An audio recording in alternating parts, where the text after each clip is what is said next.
लिखूं इस गांव अमरावती कला के बारे में, शायद इस खबर को दिखाने के बाद ही अगर इस गांव के शिक्षा ग्रहण कर रहे बच्चों को न्याय मिल जाए तो शायद तब ही शिवराज का स्कूल चलो हम अभियान सफल होगा।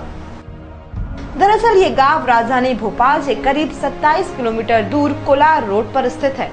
जिनके बच्चे भी, जिनमें विशेषकर गांव की वह लड़कियां हैं जो इस गांव में पढ़ने आती हैं, लेकिन हकीकत में इस गांव के आसपास महंगे और आलीशान मकानों का मेला लग गया है। लेकिन इस गांव की इन लाडलियों का दुर्भाग्य ही है कि इन्हें 5वीं और 8वीं के आगे पढ़ने का मौका नहीं मिला। इस गांव की एक बच्ची का कहना है कि इस स्कूल के खुलने से पहले हमें 8 से 10 किलोमीटर दूर पढ़ने जाना पड़ता था, जिसके लिए हमारे पास साधन नहीं है। इसलिए मैंने अपनी पढ़ाई छोड़कर इसी स्कूल में काम करना शुरू कर दिया। वहीं इस स्कूल में बच्चों के लिए मध्याह्न भोजन बनाने वाली महिला कर्मचारियों का कहना है कि इस स्कूल में न चूल्हा है और न ही किचन। वे तो बच्चों के लिए भोजन स्कूल के ही एक कमरे में बनाते हैं और वह भी चूल्हे पर। इसी कारण इस कमरे की दशा देखने लायक है। जगह जगह लगे ये लकड़ी के ढेर और पसीने में तरबतर इन महिलाओं की स्थिति बेहद आश्चर्यजनक है। इन महिलाओं का आरोप है कि मध्याह्न भोजन के हालात इतने खराब हैं कि जो स्व सहायता समूह इस गांव के लिए काम करता है वह बच्चों को अनाज तक यहाँ नहीं पहुँचाता, जिसके लिए हमें कई दिक्कतों का सामना करना पड़ता है। इस पूरे मामले में हद तो तब हो गई जब महिलाओं कर्मचारियों ने कहा कि इस कड़ी मेहनत के लिए इन्हें मेहनताना तक नहीं दिया जाता। नहीं पढ़ सकते। इसके पीछे कारण क्या है? स्कूल नहीं था यहाँ पे। स्कूल नहीं था। और आप यहाँ काम करते हैं तो पैसा मिलता है आपको? मिलता है ना। कितना मिलता है? 1000। 1000 रुपये। आप 8वीं पढ़ने के बाद भी 1000 रुपये की नौकरी मिलेगी आपको, तो इसमें आपका क्या कहना है? हमारे पैसे बढ़ना चाहिए यहाँ पे। अब हम स्कूल की उस हकीकत से रूबरू कराएंगे जो राज्य सरकार के तमाम शिक्षा के दावों की पोल खोलकर रख देगी। अमरावती कला गांव के इस प्राथमिक शाला को हाई स्कूल का दर्जा तो दे दिया गया है, लेकिन हकीकत ये है कि प्राथमिक शाला में पढ़ने वाले इन नन्हे मुन्नों को शिक्षा तो छोड़िए, सुरक्षा तक मुहैया नहीं कराई जा रही है। इस शिक्षा के मंदिर के हालात इतने खतरनाक हैं कि दीवारों में पड़ रही ये बड़ी बड़ी दरारें और छत से गिरता ये प्लास्टर, बच्चों के पीछे बनी ये दीवारों में से झांकती ईंटें खुद इस स्कूल की कहानी बयां कर रही हैं। लेकिन मासूम तो मासूम होते हैं। इनको पढ़ाने वाली अतिथि महिला शिक्षक भी स्कूल की इस भयानक स्थिति से इतने डरे सहमी है कि बच्चों को सुरक्षा की दृष्टि से अपने ही टेबल पर बैठाकर पढ़ा रही हैं। इस शिक्षक का कहना है कि कब दीवार गिर जाए भरोसा नहीं है। बच्चों को देखना पड़ता है, ध्यान रखना पड़ता है। पढ़ाने में आधा ध्यान बच्चों में रहता है कि भाई दीवार न गिर जाए। उनको हटाते रहते हैं, हमेशा उनको समझाते रहते हैं भाई दीवार से दूर बैठो। इससे बस यही डर लगता है कि वो गिर ना जाए किसी दिन। दीवार का भी हमने फोटो भी भेजा है पिछले साल बारिश के समय में, पूरा मतलब फोटो खींच के उसका लिख कर भी दिया कि दीवार को दुरुस्त कराई जाए, पर अभी तक तो कुछ भी नहीं हुआ। अब हम आपको बताते हैं इस स्कूल में वे आम सुविधाएं तक नहीं है जो सामान्य तौर पर होना चाहिए, चाहे वह पीने का पानी हो या भरी गर्मी से निजात देने वाली बिजली। और तो और आने वाले बारिश के दिनों में इस स्कूल की दुर्दशा क्या होगी, इसका अंदाजा इस उखड़ी हुई छत और खिड़की से होकर आने वाले पानी और तड़की हुई दीवारों से लगाया जा सकता है। तो अब आप खुद ही सुनिए पानी की कहानी इन बच्चों की जुबानी। देखिए, ये स्कूल की हाई स्कूल की घोषणा हो चुकी है, ये बाकायदा काम करने लगा है। मैंने इस स्कूल का निरीक्षण किया है। मैं आपको सबसे बड़े बता दूं, मैं अपने वीडियो जर्नलिस्ट कहूँगा, आपको पीछे देखा है कि ये नन्हे मुन्ने बच्चे जो अपना भविष्य बनाने की बात करते हैं, शायद उनके भविष्य पे कितना बड़ा खतरा है। आप देखें कि पीछे जो दीवार है पूरी तड़क चुकी है और शायद मुझे ऐसा लगता है ये बिल्डिंग अपने आप में बयान कर रही है कि अब मेरी उम्र हो चुकी है, मुझे रिटायरमेंट दे दिया जाए। अब प्रश्न उठता है कि अगर ये बिल्डिंग रिटायरमेंट की बात करती है या अपने इशारों से ये बता रही है कि मैं तड़क रही हूं या मैं जर्जर हो चुकी हूं, तो फिर सवाल उठता है कि आखिर इन मासूम बच्चों को इस बिल्डिंग के नीचे पढ़ाने का सरकार का उद्देश्य क्या है? क्या सरकार नहीं चाहती इन बच्चों का भविष्य सुरक्षित रहे? तो आइए इन्हीं बच्चों से मैं जानता हूं कि इन बच्चों का क्या कहना है अपने स्कूल के बारे में, और इन बच्चों को इस जर्जर बिल्डिंग में बैठकर डर लगता है या नहीं लगता है, क्योंकि इनसे अच्छा आपको कोई नहीं बता पाएगा। है तो बचपन, लेकिन कहीं ना कहीं बचपन सच बोलता है। आइए मैं पूछता हूँ ये बच्चे क्या बोल रहे हैं। बोलो भाई, क्या नाम तुम्हारा? हमारा नाम सोम है। सोम, तुम स्कूल में पढ़ रहे हो, पीछे तुम्हारे जो है बिल्डिंग में डर लगता है तुमको? डर लगता है। किस टाइप से डर लगता है तुम्हें? ऐसा लगता है कि वो दीवार हमारे ऊपर नहीं गिर जाए। अच्छा, गिर नहीं जाए। तो तुम्हारा मन उस तरफ ज्यादा लगता है या पढ़ाई में ज्यादा लगता है? उस तरफ ज्यादा लगता है कि गिर ना कि जाए। गिर नहीं जाए। अच्छा, गिर जाएगी तो लग जाएगी। अच्छा, कभी आपने अपने माँ साहब को बोला कि माँ साहब ये दीवार गिर सकती है, हमको डर लगता है? नहीं बोला। नहीं बोला? क्यों नहीं बोला? बोलोगे? लेकिन कहीं ना कहीं डर लगता है आपको कि ये दीवार गिर ना जाए। स्कूल में वहाँ बैठते हो, वो दीवार तुम्हारे पीछे, उसकी हालत कैसी है? सर वो तड़क रही है। बहुत तड़क रही है, तो तुम्हें डर लगता है? लगता है। तो क्या, किस टाइप पे डर लगता है? पढ़ने में जब बैठते हो तो पीछे दीवार ज्यादा देखते हो, किताब ज्यादा देखते हो? सर दीवार देखते हो गिरने।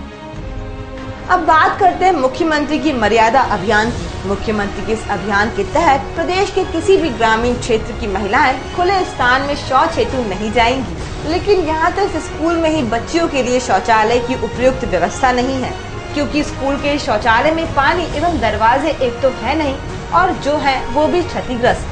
देखिए, ये अमरावत कला गांव है। ये मैं बता रहा हूँ, इस गांव की हालत बहुत खराब है। शहर से 20-25 किलोमीटर दूर लगा हुआ है। लेकिन जब मैंने इस गांव का मुआयना किया तो वास्तव में मतलब किस तरह से, मतलब मैं आपको बयान नहीं कर सकता। मैं आपको फुटेज के माध्यम से दिखाऊंगा ये हालत क्या है। देखिए, अब मुख्यमंत्री जी ने साफ साफ कह दिया है कि हर गांव में मर्यादा अभियान चलाया जाएगा। मर्यादा अभियान से मतलब ये है कि कोई भी महिला बाहर नहीं जाएगी शौचालय करने, और अगर स्कूल में भी शौचालय लेंगे तो उसकी पूरी सुविधा रहेगी। लेकिन मैं आपसे बताऊंगा, मैं अभी वीडियो जर्नलिस्ट हूँ, वो आपको बताए किस तरह से, देखिए आप, मतलब मुख्यमंत्री के आदेशों की धज्जियां उड़ाई जा रही हैं। आप देखें, ये देखिए आप, ये शौचालय मर्यादा, जो मुख्यमंत्री शिवराज सिंह चौहान की मर्यादा अभियान जो चल रहा है उसको सरासर चुनौती देता है। आप देखिए, ना यहाँ पानी है, ना महिलाओं के लिए लेटरिन की व्यवस्था है, वो सबसे बड़ी बात है इसमें आप दरवाजा भी नहीं लगा हुआ है।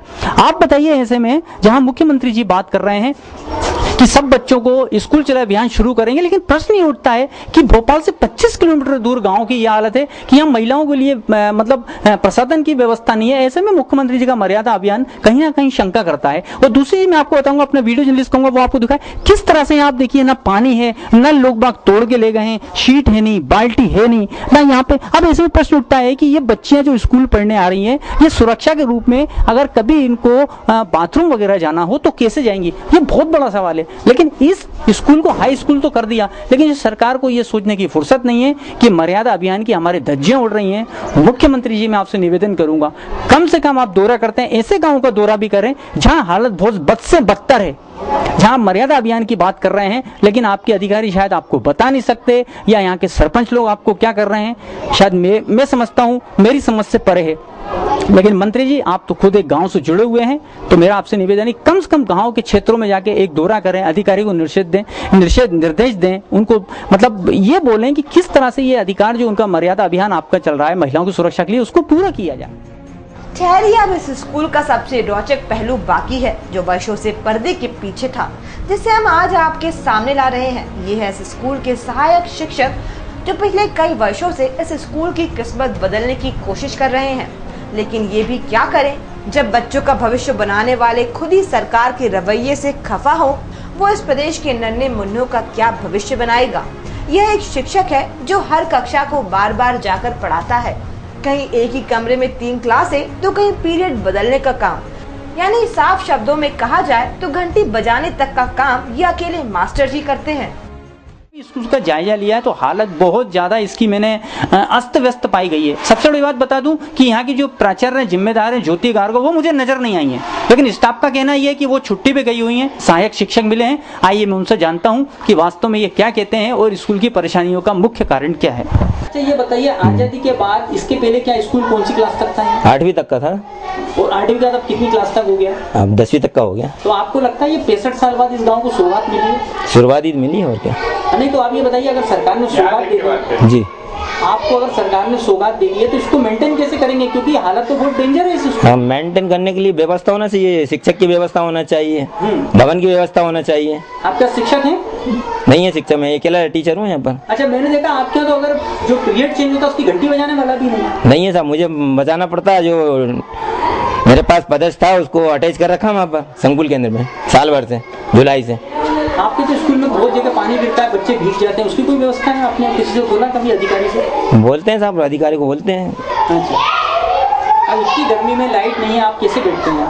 तो लाइट तो लगवा लेते, पर साहब उसका मेंटेन कौन करता, पैसा तो ही नहीं वहाँ पर इतना आता। एक रूम में आपकी 5 क्लासें लग रही हैं, उसके पीछे क्या कारण मानते हैं? उसके कारण कमरों की समस्या साहब। अब 1 से 10 तक के एक साथ तो बैठा नहीं सकते। अच्छा, इसलिए वो 1 से 5 तक एक ही कमरे में बैठाना पड़ रहा है। जो मैंने देखा मेन्यू लिखा हुआ है उस हिसाब से बच्चों को भोजन ही नहीं मिलता है। वो तो मिल ही नहीं रहा साहब। अच्छा, वो 2 महीने भोजन नहीं मिलता, पिछले 2 महीने मिला ही नहीं भोजन। नहीं, भोजन नहीं मिल रहा है, मुख्यमंत्री जी का आदेश है सबको मध्याह्न भोजन मिले, उसके बाद किसकी गलती मानते हैं आप? कौन भोजन नहीं दे पा रहे हैं? ये प्रशासन की गलती है साहब, अब क्या करें, प्रशासन ध्यान नहीं देता।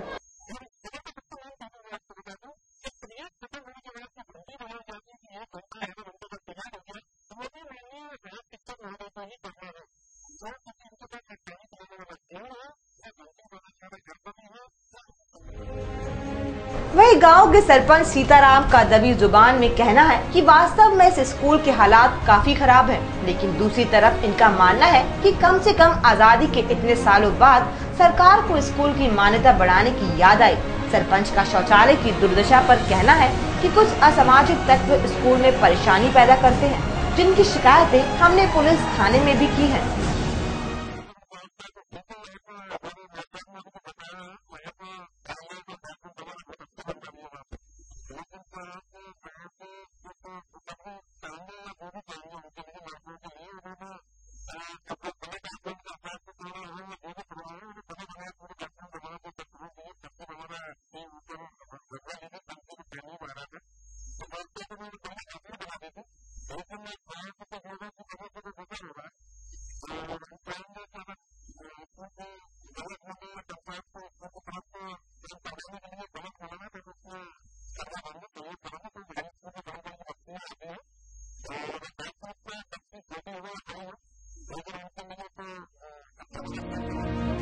ऐसे में जब गांव शहर बनते जा रहे हैं, गांव के बच्चे इंटरनेट और मोबाइल से खेल रहे हैं और भोपाल से सटे गांव अमरावती कला के ये हालात प्रदेश के विकास पर सवाल खड़े करते हैं।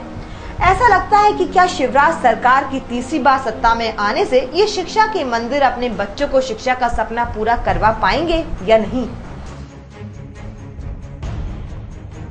आदर्श चौधरी के साथ विनोद तिवारी की रिपोर्ट, UCN राजधानी न्यूज भोपाल।